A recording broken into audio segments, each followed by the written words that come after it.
So like she said, my name is Kelsey Thrasher. I'm a board certified behavior analyst. I am a behavior consultant for the county in the Success Program, formerly known as the Autism Program.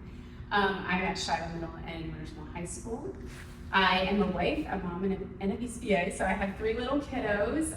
They are 8, 7, and 5, and we have our challenges at home too. So I use a lot of my strategies at home. I'll probably be talking about some of the situations we go in. Actually tonight, coming here, they are like Velcro children, and they were very upset that I had to leave. And we had some meltdowns, and they have a little watch they can call, and they're calling me, "Why did you leave me?" So we can talk about all that kind of stuff. So I'm a behavior analyst, so I look at behaviors and I analyze what they do. Easy, right? So I look at all parts of behavior. And it can be good behavior, it can be bad behavior, it can just be some behaviors you want to nip in the bud.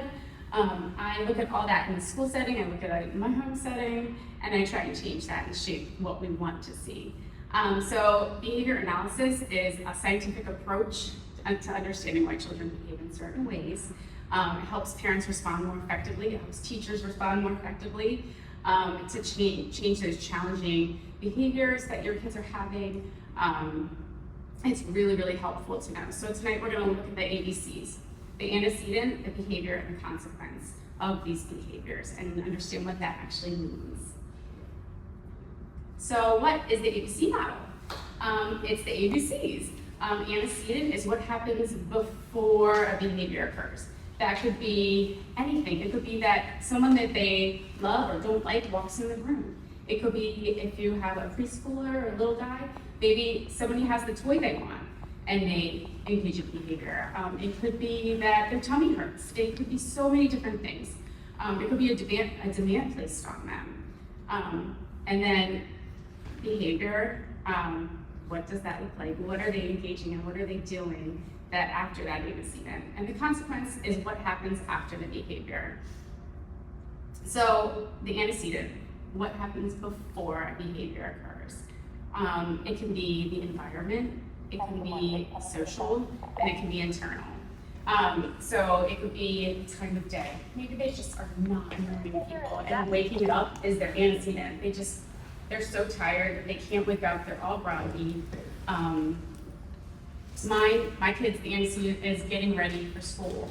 Like that starts a huge tantrum almost every morning. Well, it's better now, but it was starting a huge tantrum every morning. That demand to get dressed, to brush their teeth, to just eat breakfast, just do those easy things. It's like steps 1, 2, 3, that's all we have to do. And that would just like blow up into this huge behavior. The presence of certain people. Some people say, they don't do this for their dad. They don't do this for their mom. They only do this for grandma, right? It's that person who's there. Maybe they're giving them a certain reaction. We'll talk about the consequences. Maybe they're hungry. Maybe they're tired. And then just different demands, like I was saying, like go get dressed, go brush your teeth. It could be we need your homework, or we're all done playing this game. Those things can be the antecedent, what happens before a behavior occurs. So I like to write down things, even for my own children. I like to write down what I'm seeing the most for each behavior. If you're like really unsure of what's going on, it's really nice to know. So you want to consider what was the child doing, who was in the room or who was around them, and then what was said or done. So sometimes nothing happened, right? They were fine, and then they just exploded. I don't know what happened. So you want to kind of dig deeper and figure out, well, maybe I turned the TV off. I turned the TV off and then they exploded. I didn't think they were even watching it. So you have to kind of be a little detective and try and figure out what's maybe happening before, so you can understand and prevent those challenging behaviors from occurring. So B, behavior. This can be anything. It can be that they are crying, that they're throwing items. They could be picking their nose even. Maybe potty training, they're having a lot of accidents a lot. And maybe you thought you were already all potty trained, but once they went to kindergarten, they're having accidents all the time, right? So it could be a lot of different things. It could be a verbal outburst, it could be refusal, and even withdrawal. So they just shut down and they don't respond. It could be a behavior. Describing those behaviors are really important to know, like, so you can communicate maybe with your partner or with the teacher what you're seeing at home or what you witnessed and see if it coincides with what they're seeing as well. So when I look at behaviors, I look at the frequency. So how often is this happening? Is it only happening once a day? Is it happening only in the mornings? Does it happen over and over and over and over and over again? And that's really important to know so that you can say, oh, it only happened twice and it was in the morning. Those are really important things to look at. How long does it last? Because sometimes the goal is just to shorten those tantrum behaviors maybe. And then the intensity. Is this like, they are really hurting themselves? Maybe they're hitting their head or biting themselves or biting you. Is this a really severe behavior, or is it just, they just drop to the ground, lay on the ground and roll around? Or they just scream. So like I said, I like to write things down. So describing the behavior, you would want to be more specific. So they scream for 2 minutes rather than they had a meltdown. So you can talk to your partner about maybe what they're doing and what that looks like. And then the consequence, what happens after? It could be that you intervene and you try and help calm them down and they got the attention they maybe wanted. It could be a positive, neutral, or negative consequence. It could be a punishment. There's a lot of different consequences that could happen after behavior that maybe you don't even realize you're doing. Like attention. Attention is a big one. So my daughter is attention seeking and she will scream and cry and scream and cry. I'll leave the room, she'll stop, stand up, and chase and walk around and follow me and scream and cry and scream and cry. My consequence for her is I just completely ignore her. And she eventually stops, and that is starting to get better in my house. She's a 5-year-old, so she's looking for attention. Sometimes it's removal of demand. So you kept saying, go brush your teeth. We're gonna go brush your teeth. We need to go brush our teeth. And then you have to leave and you remove that demand and you just go and the kiddo is better. Maybe you're at the store and they really wanted that ball that was in one of the big bins and they just screamed and cried and you finally gave in and you gave them the ball and they were like, oh, yeah, I got a ball. What you're teaching them is every time I scream and cry, I would probably get my way, right? So knowing what you're doing and what that consequence is and how your child behaves afterwards is a really helpful tip. There are lots of types of consequences, like I was saying. So reinforcement, it can be positive reinforcement or negative reinforcement. The difference between those is positive is always adding something. So like that child in the store, they wanted that big ball, you added that positive reinforcement, you added the ball. So they got positive reinforcement from that interaction. Negative reinforcement would be maybe you ended the iPad, so you took away the iPad. Oh, sorry, reinforcement, I'm thinking punishment. They didn't want to be in the store, it was very loud. They didn't like how loud it was bright, there's so many people around. You remove them from the store and that would be negative reinforcement. So it doesn't always mean bad. Does that make sense? Any questions on that? Okay, that can be a little tricky. And with punishment, there can be positive punishment. So that's a hard one, but positive punishment is adding something undesirable. So maybe they don't like a certain song or a certain TV show, and you turned they were acting crazy, you turned off their show and you put on the news. That could be some positive punishment. You're adding something that they don't like that's a little aversive. Negative punishment would be taking away that iPad when they're finished. When they're acting crazy, you took away the iPad. Sorry, you can have that. I also had an instance today that there was a student who was acting on the bus. He had issues on the bus, and the mom said, "Okay, no more Nintendo Switch." Right? So that's a negative punishment. So you're taking away something from them, which we hear a lot about, right? That's kind of what we think of. Oh, you're acting crazy, you know, like you're screaming and crying, I guess you don't get to have candy or ice cream for dinner. That's a lot of our go-to as parents. A lot of times like, oh, we gotta punish you, you need to go to your room and you can't watch TV anymore. And then there's also natural consequences. So they're having a tantrum and they're kicking and yelling and screaming and they bump their head. You're flailing your body around, you bumped your head. That's kind of a natural consequence that might happen when you're engaged in those behaviors. Any questions? Next, we're going to talk about the function of a behavior. So the why. Why are they engaging in these behaviors? What is going on? Why are they doing this? This helps us so that we can figure out how to react. And we're going to increase or decrease those behaviors. So we want to decrease those bad behaviors, those problematic behaviors, and increase those good behaviors, the behaviors we want to see. And then also, like, it's going to avoid making those mistakes to increase the problem behaviors. You know, so every time we go to the store, they're not screaming and crying for candy because we're not going to give them the candy anymore. That's unavailable. So there are 4 main functions of behavior, and I remember as SEAT, S-E-A-T. Sensory stimulation, and it can also be medical or internal. Escape, avoidance, attention seeking, and then tangible. So items, things that they can grasp, they can obtain, or activities.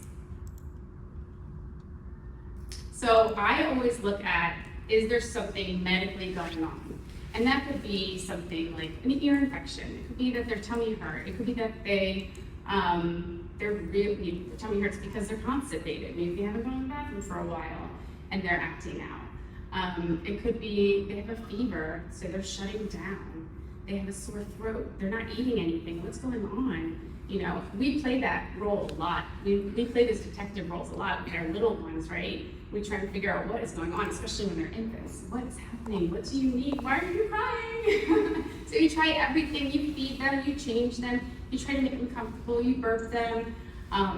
It could be that they have a wiggly tooth. I had a student who was engaging in severe self-injurious behavior. So he's jumping and landing on his bottom, he's hitting himself in the head.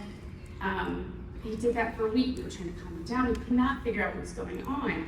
And I kept asking Mom, is there anything, medical? Did anything change at home? What's going on? She's like, I have no idea. She called me the next week and she said, I figured it out. I said, what happened? He had a wiggly tooth and he couldn't tell us that his tooth was wiggly and he did not like the way that felt. Once it came out, he was back to himself. It could be that they're having a headache. That is kind of a really bizarre feeling, right? If you don't understand that where your head is hurt, that your head is hurting from inside, you might just like go crazy. Like you're gonna scream, you're gonna cry, you might crash, you might shut down, you might be more irritable. So trying to figuring out those medical components to see if that's the first thing we look at. Like, is it okay? I love these little flyers. So other than medical, sensory. So sensory, the why of sensory, these behaviors provide a sensory or an internal feeling that feels good. Some kids love to spin. They just keep spinning and spinning and spinning. That's a behavior. It's not really terrible behavior, but it is a behavior, and they're doing it because they like to feel dizzy. I remember as a kid spinning and spinning and spinning, and then dropping to the ground and looking up and feeling like everything was spinning around me. It feels good. That's a good feeling. And then for when sensory behaviors occur, they can occur anytime, right? It could be the presence or absence of another person. It could be that they want a hug even. That's a sensory feeling. That's a sensory experience, right? You get that big squeeze and it makes you feel really good. So how to respond as you teach a functional replacement.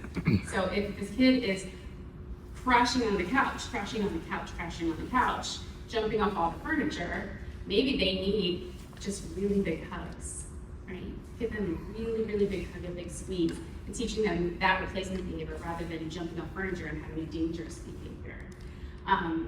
Maybe they, let's see, maybe they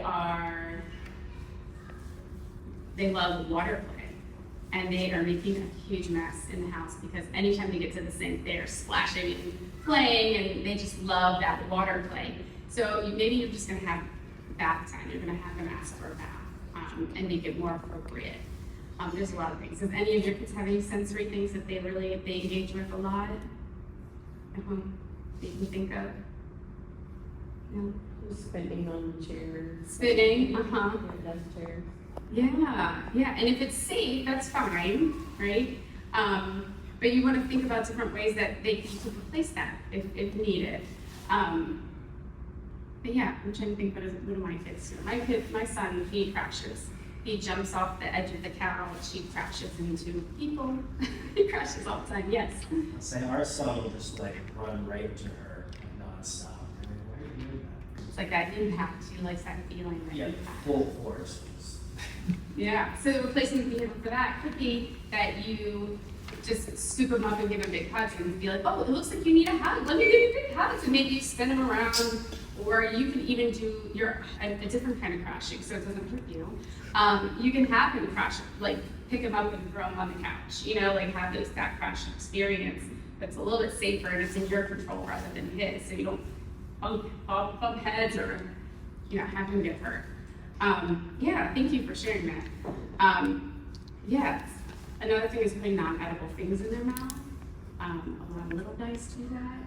I remember saying that when my oldest was a toddler, I'd be like, she was the best at having me have a clean house because she'd find any teeny tiny little thing on the ground and put it in her mouth. I was vacuuming all the time. So she loved to put crunchy things in her mouth, anything crunchy. She's a third grader now, and she still uses like a chewy on the end of her pencil. So we tried to work through that and have replacement behaviors. So we have a chewy tube, we have chewy pencil eraser toppers. She has a coil of hair bands that she can chew on. She tries not to do it at school, but chewing gum, she used to chew gum a lot, but now she has braces, so that's harder. But yeah, trying to give her those outlets to get that chewing sensation without it being dangerous. So we want to meet their sensory needs. Like we were saying, spinning, rocking, chewing on objects, making repetitive sounds. Those are awesome. So even playing the same song over and over and over again, that's a sensory experience as well. So provide appropriate sensory alternatives, create a sensory friendly environment for them. So that's wrap up the sensory world. The next function could be escape. I see this a lot in the classroom, where children are escaping a task or a demand. So we sit them down at the desk and they get up and run away once we say, okay, pick up your pencil, or a book is put in front of them, a worksheet's put in front of them, and activities in front of them that they don't like. So these behaviors remove an undesired situation or a person, so they want to get away. Maybe they want to escape a big party, like you have friends over, you have people over, and there are so many people, they might escape and go to their room so it's quieter. There's a lot of different things that they can escape from. My kids escape from brushing their teeth. They will just do anything to not brush their teeth. They don't have cavities. I've been talking about brushing teeth a lot today. They don't have cavities yet, but they try to escape that situation. They don't like it. So these escape behaviors occur at a time when something is viewed as being maybe too hard, maybe it's too boring, or maybe it's too loud. It could be a couple other things. My kiddos, my son says everything's too hard. Homework is too hard.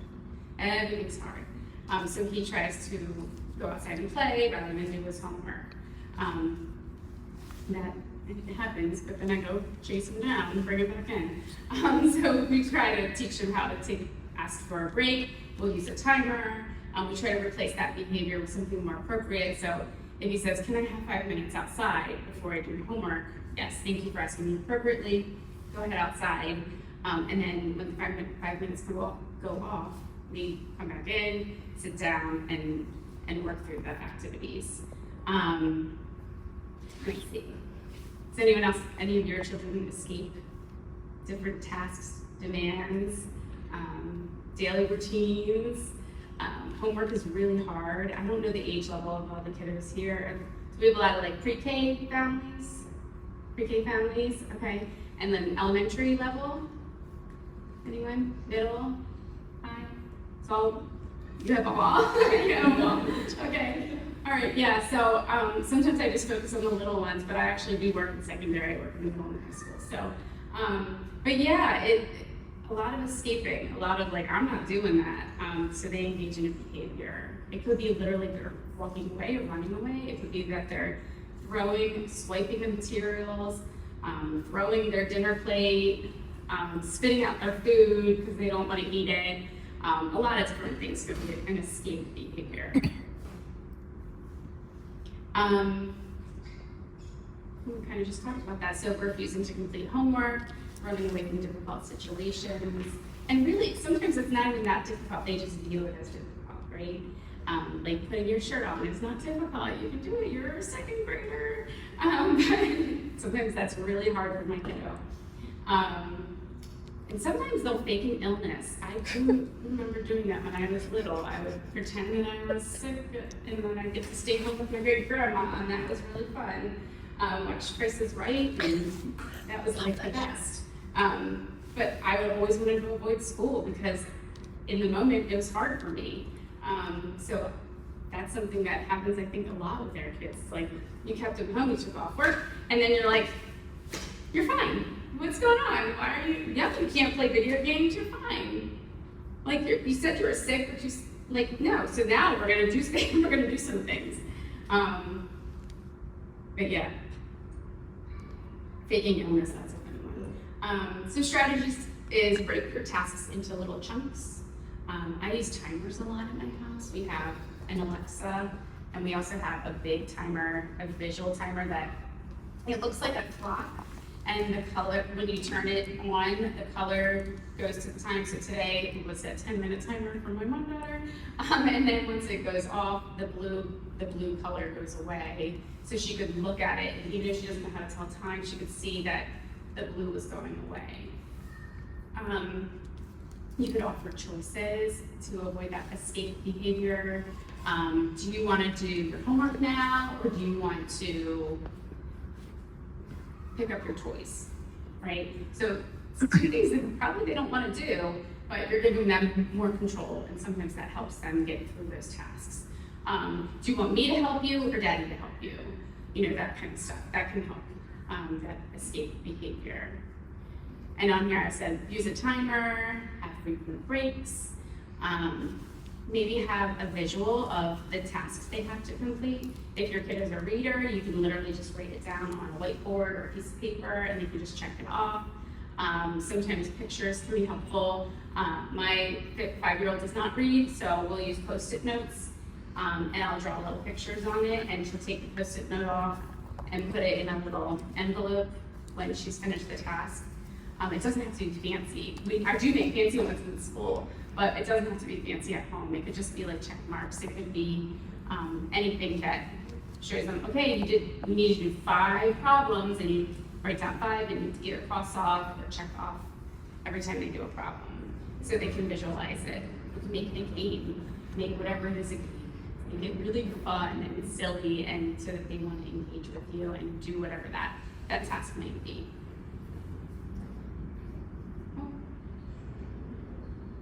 Oh yeah. This is an example of hand washing. A lot of kiddos skip that after they go to the bathroom, especially if you're not watching them. So if you break it down into little steps, that can be really helpful.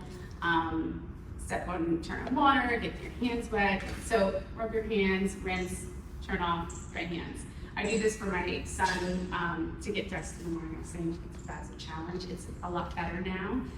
He likes to check off, have it in like, I wrote on just a regular piece of loose leaf paper, and then I put it in a like sleeve protector, and he likes to use the dry erase marker and check off what he does every day. So he has to wake up, go to the bathroom, check off. Put his shirt and shorts, pants on, he checks it off. Feed his fish, he checks it off. So it's motivated him, and then we have some sort of little reinforcement. And so maybe he can have mini muffins for breakfast, or he can have time outside to swing before we leave. Little things like that can be really helpful. The third function is attention. So we see a lot of attention-seeking behaviors with little ones, and sometimes like our middle schoolers are that way too. We all know the kids that kind of show off when certain people show up. That's an attention-seeking behavior.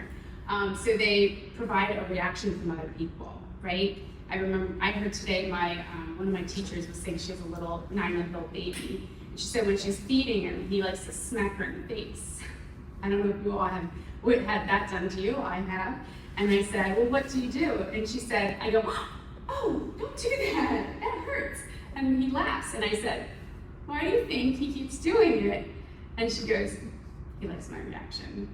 I said, yeah, he likes your reaction. He thinks it's hilarious. Mommy jumps and it's just funny. Sometimes these attention-seeking behaviors are acting out. So sometimes kids do some dangerous things. When my brother and I were little, we had a little playhouse, and we had, I had my girlfriends over for a birthday party, and he thought he was gonna be really cool, and he got on top of the playhouse with a trash bag, and he wanted to jump off the playhouse and parachute down. His trash bag would parachute. But he did it because there were people there. He wanted that attention. He was acting out and doing a dangerous behavior because there were people there for the attention. Don't tell him I said I was We're texting him now. My brother's a principal in the county. These behaviors can occur anytime they want some sort of social interaction. It can be a negative attention-seeking behavior, just like your son running into over and over. It can be an attention-seeking. Maybe it's attention. Maybe it's not. He wants the pressure. Maybe he wants your attention from instead of a big hug. He just wants you to talk to him and spend time with him. Because we're all busy, right? I feel like I could never have enough time with my kids, even though I do everything for them. So we just, during those attention-seeking behaviors, we want to teach them how to ask for appropriate attention from us. So maybe they say, excuse me, or they tap us on the arm, or they just ask politely to receive attention. Maybe they come up and they just put their arms up instead of hitting us or headbutting our leg every time we're talking to an adult, right? So those things can kind of help curb that attention-seeking behavior. There's an example on here. If a child screams to gain attention, provide them with access to praise for having a quiet voice. So catching when they're good, and reinforcing them with, I love how you're quiet, you're being so quiet right now, and giving them that attention before the screaming happens. Some other examples are calling out in class, exaggerated emotional responses. So they bumped their knee and they start crying, I need a Band-Aid! And they are really exaggerating, they're really playing the part. Silly and disruptive actions. We do see this a lot in like kindergarten, first grade, maybe that class clown, if you think that class clown we had in school. That silly actions, sometimes inappropriate to get that attention-seeking attention from them. So providing attention for those positive behaviors, catching them when they're good, like I said earlier, and then ignoring the behaviors that they're engaging with that you don't want to keep seeing. So if they're screaming and crying and you know they're fine, you're gonna wait until they have a breath and they kind of calm down. You're like, I love how quiet you're being, nice job. did you need something? And sometimes that will help like shape that behavior you want to see. Is there anyone here who have seen a lot of attention-seeking behaviors from their own children? Yeah, I'm seeing some nods, yeah. It could just be them crying for you, even though nothing's wrong. They just want your attention, they just really want you. So we can help them in other ways too. Usually pre-K age, like four and up, honestly. You can even write social stories for them or find stories that relate to what you're going through, what behaviors you're seeing in the home. This one is just a little example about giving people space when talking. It could be that when I want mommy's attention, I go and touch her arm and I use a calm voice. Like, it could just be very simple.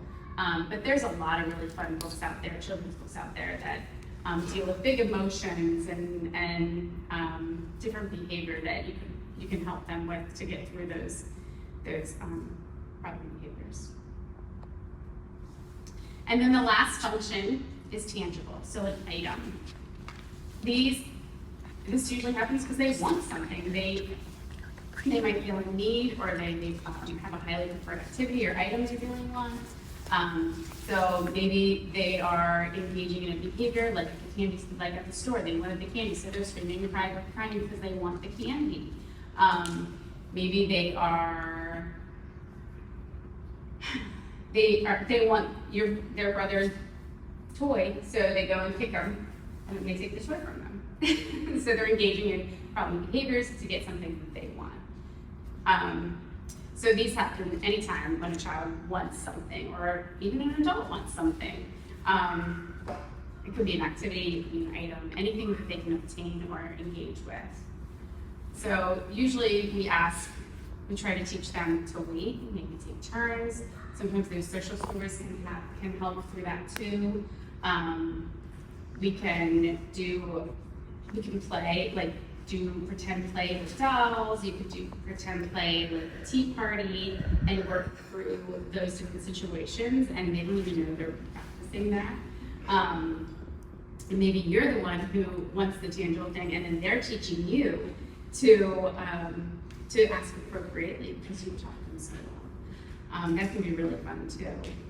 So there's an example. If a child begs to use an iPad, allow them access following the completion of a task or a chore. So the first kind of thing. Oh, okay.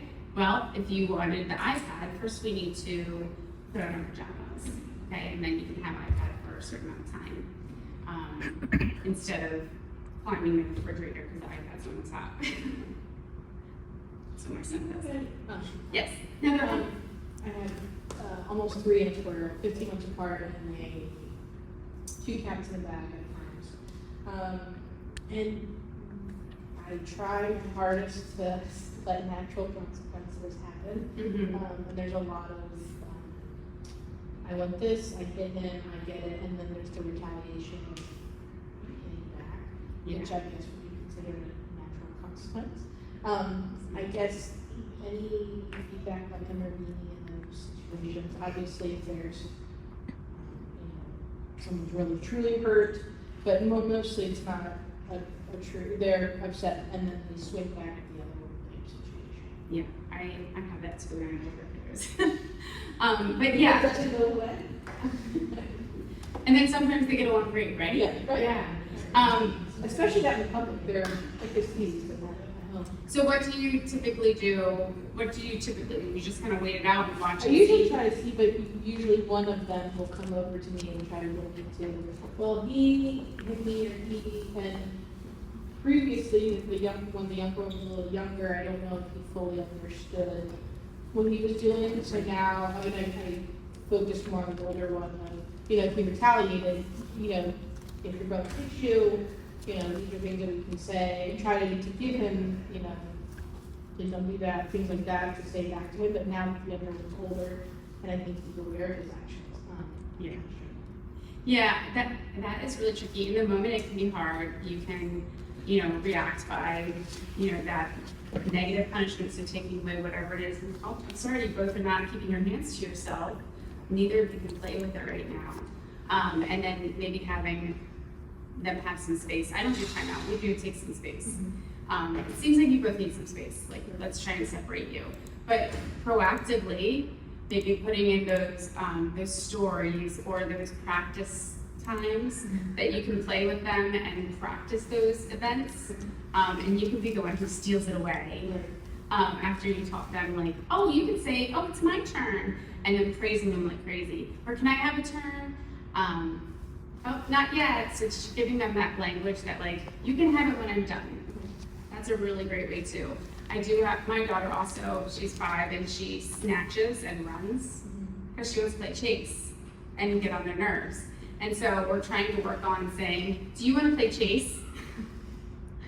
And sometimes they say yes, and other times they say no, and she snatches anyway. So then I'm like, oh, wait a second, wait a minute. And we give it back. They don't want to play chase right now. We can play later, and then kind of get them into something else. I have to like actually get her into something else rather than be so into whatever my son has. But they butt heads a lot too. So I definitely understand your pain, but I would try and do some proactive stuff. So working through that, teaching him, you can have it in a little bit, or, oh, it looks like you want, the train. I'm gonna set a timer, and then you get a turn, and then you would be the one facilitating to give it back. And then there's like book stuff, like my hands are not for hitting, that kind of thing. You can just kind of read through, like, normally with them and kind of work through that. Prepare. Yes. But there are a lot of really great books out there. I should have probably added them too here, that are really helpful, and your kids will remember them and use those actions. Or they can tell on other people even though they're not using the actions. That's what my mom does. But it is helpful. It's nice that they are recognizing that that's not what we should be doing, and we need to be nice to each other and use kindness, and, oh, I need to wait for my turn, because waiting is hard. Waiting is hard. And little kids want things right now. So, I definitely understand. Let's see. So like using appropriate ways to request items, and then using schedules, using timers. Does anyone use a timer at home with their kids? Yeah, do you guys find that it's helpful? Yeah. Do you use like an Alexa? Do you use a visual timer, or just on your phone? I use old kitchen timer, Uh-huh. but that's more of my pleasure day for homeschooling. That's great. That's, Yeah. but it doesn't help me. Oh, That's having issues. okay. Yeah, I love timers. Actually, on my phone, there's a really cute one, and I use it even for my high schoolers. It's called, I think it's just called, what's it called? Countdown. And you set like a minute, and it's a nice little visual timer. But you see the green go away, and then it reveals a picture. Oh, did it go away? It reveals a picture and spins and makes a noise. Sometimes I can get my kids to do things before the timer goes off because they're just so excited about the timer going off. My kids use their iPads for brushing their teeth. Oh, that's They awesome. find different 2-minute timers on YouTube, and that's Yeah, those are fun too. brushing their teeth for 2 minutes. Yeah, those are really, really I'm fun. able to actually make the motion brush. Yeah, that's a great tip. There's a lot of YouTube videos and stuff like that. If they want to be more engaged, that is really fun. Yeah, I love the timer. And then putting it all together. So we're going to look at the antecedent, what is happening before the behavior occurs, what is happening when the behaviors are occurring, what does that look like? Are they kicking, are they screaming, are they spitting, are they swiping, are they destroying things, are they throwing materials, are they jumping on furniture, what are they doing? And then what happens after? Are you hugging on them? Are you reprimanding? Are you ignoring them? Sometimes ignoring is the best consequence. they don't get your attention when it's attention seeking. That can be the best consequence. Pivot praise too. I don't know if anyone's used that with your little ones. I used it today. My 2 older kiddos got in the van. When they got off the bus, they were just in rare form. I don't know what happened on the bus. They really didn't elaborate, but they were fighting with each other. And my youngest just got in the car and she's like, "Hi, mommy, had a good day." Got in the car, buckled up, and I was just like, "Oh my gosh, that was amazing. I love how you got in the car, buckled up right away. You did such a great job." And then my son was like, "Oh my gosh, look at you, you buckled up too." So it does help, even though they're in kindergarten, 2nd and 3rd grade, they still were like, "Oh, I want mom to praise me too." They like that. My kids love praise. So pivot praise is a really cool strategy to use too. I love how you're coloring so nicely, or you put away your toys so nicely. Nice work. So anyways, we want to look for those patterns that we see at home, right? And talk to the people around you who are also with your children so that everybody's on the same page. So if your kiddo is doing attention-seeking behaviors, you're all ignoring it and teaching them that replacement. So if they're screaming and crying because they want your attention, you're gonna wait until they have a breath. "Oh, did you need something?" You know, waiting until they're a little bit calmer to give them the attention, and being on the same page is really important. It can be hard when you have, you know, if the parents don't live together, if they're divorced, or if maybe grandparents watch, or school and home could be different too about the way you guys respond. And that can be really challenging. So just being really open to how you respond to different behaviors is really important. So strategies for parents. So like we said, we want to modify the antecedents. So we want to prevent those challenging behaviors. Maybe we're using a timer, like we said. Maybe we're giving them visuals to get through those tasks. We're using the YouTube timer so that they're more motivated to do they're brushing their teeth, or they're trying to beat the timer. I'm talking about timers a lot, but they do help. Giving them choices of the order of their routines. That can be really helpful to keep those behaviors from occurring. Making them feel like they have control. A lot of times with, our 2, 3, 4-year-olds, even 5-year-olds, they're just learning that autonomy and they want to do it themselves and they want the control. So giving them choices gives them that kind of control of what it is. It's a forced choice, but usually it is helpful. And then we want to teach and reinforce those alternative behaviors. So instead of crying and screaming, you're asking appropriately, and we're going to really, really reinforce that. Reinforcement doesn't have to be something at the store. It could just be a praise. It could be a big squeeze. It could be they get time with you, extra time reading a book at night. Maybe they do get a little piece of candy, or more time on the iPad, or more time they get to pick out the movie for movie night. It can be really simple and not cost anything to reinforce those positive behaviors. Keeping track of that can be helpful. The book that didn't come in has some really, really cool strategies. You all received one, but it has some charts on there that you can mimic, that you can use for those tasks. So getting ready for school, brushing your teeth. It could be that they are potty training and it's a potty chart for being dry, or using the bathroom. So you could use a lot of those different strategies in the book too. I wanted to refer to it a bunch tonight. I'm sorry you guys don't have it yet. But yeah, so and responding consistently to the behaviors based on their function is really important. So we don't exacerbate those behaviors, so they don't keep increasing and happening more often. Using positive reinforcement for desired behaviors. So like we said, verbal praise, stickers, time with favorite activity. It does not have to cost anything really. we got an email, I believe, that there were some families that were struggling with daycare and preschool in that environment. So I wanted to just put a couple of different resources up here. I mean, there's a bunch of pamphlets, but if you're having a lot of behavioral issues, maybe in the daycare setting or at home, you can consult your professional. So talk to your pediatrician, behavior therapist, school psychologist, or a psychiatrist, special education teachers if you have one of those. And then there's different resources like eSmart. That is a really, if your child is having pretty significant behavioral needs, that's a really great resource to check out to get some support in the home.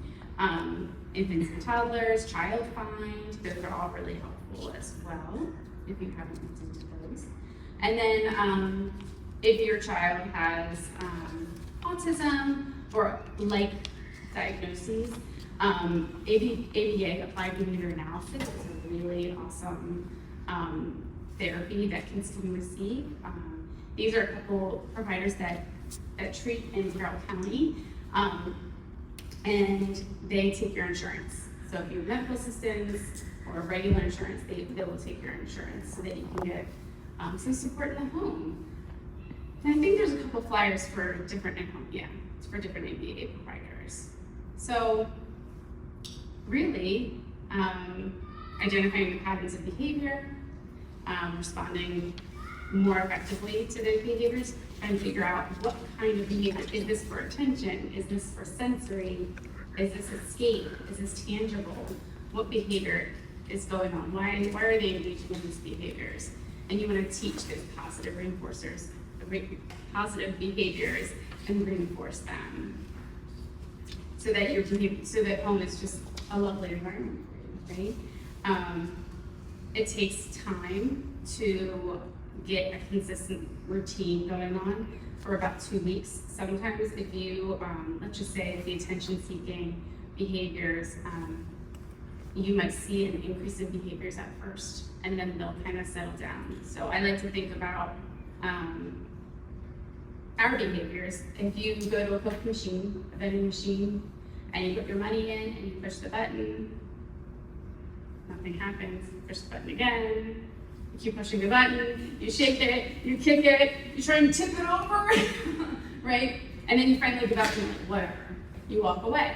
That's kind of what happens with our kids' behaviors, right? If we are, if we're giving them the consequence that will offset that behavior, you're gonna see maybe a little bit of an increase, and then you'll see it settle down. So I don't know if anyone's tried anything at home and they're like, it's not working because it didn't work the first time. It's probably not gonna work the first time or the second, maybe not the third, but if you keep really being consistent about it, it'll fizzle out and be helpful. So